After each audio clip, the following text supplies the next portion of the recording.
విశాఖ జిల్లా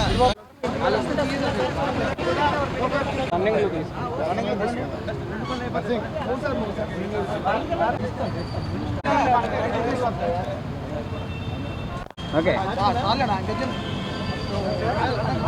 నిరసన చేసుకుంటారండి. ప్రజలను కాపాడండి. జీవోఎంఏ చూడండి. ఆన్లైన్ వ్యవస్థను, నకిలీ మందులను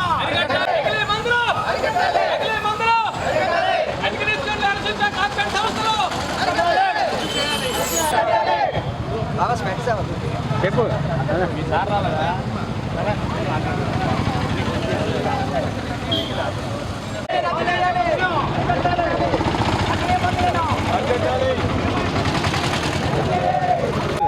మీరు ముందు వచ్చేస్తున్నారు.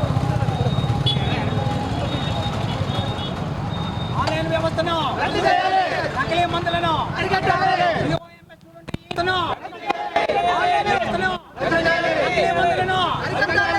జీవోఎంఏ చూడండి. ఫోన్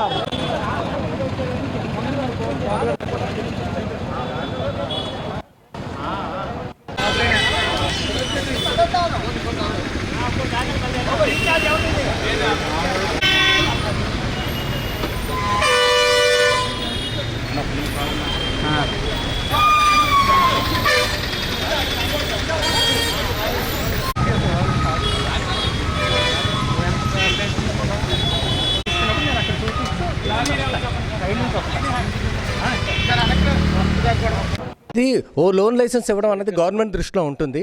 వాళ్ళది ఎక్కడ మనం మెడిసిన్ తప్పు అంటలేదండి. అధిక డిస్కౌంట్ ఇచ్చి ట్రాప్ చేస్తున్నారు, అది తప్పు అంటున్నామండి. ఇప్పుడు సేమ్ వాడి దగ్గర ఉన్నది అనుకోండి, మెడ్ ప్లస్లోని వాడి మెడిసిన్ వాడి దగ్గర ఉంటుంది. వాడేం చేస్తాడు, ఎసిక్లో పారాసెటమాల్ ఉంది, ఎసిక్లో పారా ఉందనుకోండి, అది సాధారణంగా మామూలుగా బయట కొంటే మనకి ₹2 దొరికేస్తుంది. జనరిక్లో అయితే మనకి రూపాయిగా దొరుకుతుంది. జెన్యున్గా జనరిక్లో కొనుక్కోండి, కావాల్సి ఉంటే తప్పు లేదండి. ప్రతి మెడికల్ షాప్లోని జనరిక్ కౌంటర్ కూడా ఉంటుంది. వాడు ఆ ప్రైస్ తప్పకుండా ఇస్తాడు. వీడు మెడ్ ప్లస్ వాళ్ళు ఏం చేస్తున్నారంటే వాళ్ళు సొంత ఎంఆర్పీ వేసుకుంటున్నారు. దాని మీద గవర్నమెంట్ నియంత్రణ లేదండి.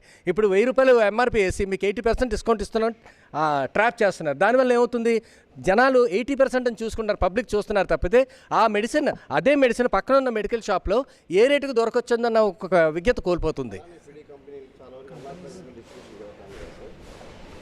పీడీ కంపెనీ వాళ్ళందరూ రెగ్యులర్గా లైసెన్స్ తీసుకుంటున్నారు. డ్రగ్ డిపార్ట్మెంట్ పర్యవేక్షణలో ఉంది. అక్కడ మెడిసిన్స్ అన్ని తప్పని ఎక్కడా లేదండి. మాకు అందులో ఏం తప్పు జరగట్లేదండి. ఆ మెడిసిన్స్ మా ద్వారా కూడా వాళ్ళు అమ్ముతున్నారండి. వాళ్ళు ప్రమోషన్ చేసుకుంటున్నారు. ప్రతి డాక్టర్ దగ్గరికి వెళ్ళి, హాస్పిటల్ దగ్గరికి వెళ్ళి ప్రమోషన్ చేసుకుంటారు. అది మార్కెటింగ్లోకి వస్తుంది. సో అది ఎక్కడ మనం తప్పని అనట్లేదు. మెడిసిన్ జెన్యునే, అందులో ఎటువంటి దోషం లేదు. మెడ్ ప్లస్లో మెడిసిన్ కూడా జెన్యునే, అందులో దోషం లేదు. ఎంఆర్పీ అనేది రాంగ్గా చూపిస్తున్నారు. అదినే అరకట్టమంటాం.